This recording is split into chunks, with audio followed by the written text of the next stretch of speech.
Hello friend, Maharashtra recipe स्वाद या चॅनलमध्ये आपलं स्वागत आहे। तर आज आपण दही तडका अगदी सोप्या पद्धतीने आणि कमी साहित्यात कसा बनवायचा हे आज आपण पाहणार आहोत। तर त्यासाठी या इथे मी एक मोठी वाटी दही घेतला आहे। तर हे दही आपण आता एका बाउल मध्ये काढून घेऊया।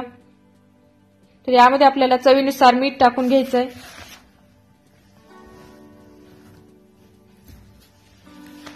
तर मीठ टाकल्याच्या नंतर हे दही आपण आता व्यवस्थित हलवून घ्यायचं आहे। तर दह्याला आपल्याला जास्त वेळ हलवायचं नाही, अगदी 1 मिनिट याला हलवून घेऊया।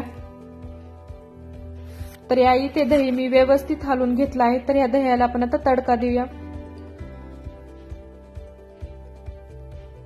तर तडक्यासाठी मी पॅन मध्ये 2 मोठे चमचे तेल गरम करून घेतलं होतं। त्यामध्ये अर्धा चमचा मोहरी टाकली आहे।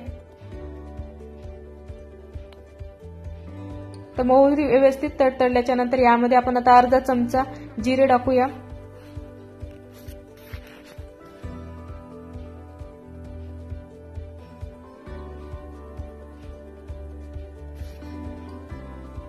जिरे छान फुलल्याच्या नंतर यामध्ये आपल्याला 8 ते 9 लसणाच्या पाकळ्या बारीक कट केलेल्या यामध्ये टाकून घ्यायचे।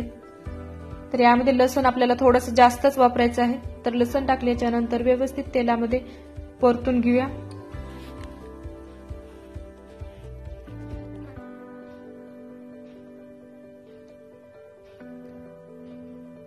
तर या इथे हा लसूण मी व्यवस्थित तेलामध्ये परतून घेतलाय। तर लसणाचा कलर देखील हलकासा चेंज झाला आहे। तर यामध्ये आपल्याला आता 7 ते 8 कढीपत्त्याचे पाने टाकून घेऊया। 2 सुक्या लाल मिरच्या टाकून घ्यायच्या आहे। तर याला मिक्स करून घ्यायचं आहे। त्यानंतर यामध्ये 1 छोटा चमचा जिरे पावडर टाकून घ्या। 1 छोटा चमचा धने पावडर टाकून घ्यायचे।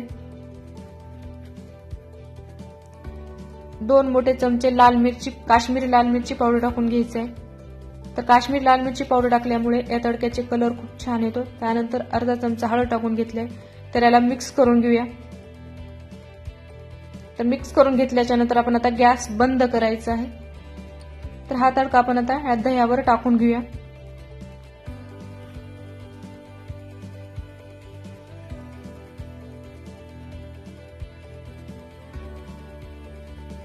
दह्यावर टाकल्याच्या नंतर यामध्ये आपल्याला व्यवस्थित मिक्स करून घ्यायचं आहे।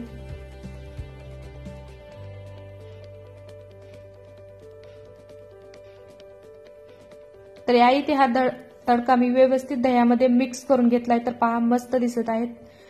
तर यावर आपण आता वरतून थोडीशी कोथिंबीर टाकून घेऊया। तर या इथे हा दही तडका खाण्यासाठी तयार झाला आहे। तर हा दही तडका तुम्ही भात किंवा चपाती किंवा भाकरी सोबत खाऊ शकता। खूप मस्त लागते। घरी एकदा नक्की ट्राय करून पहा।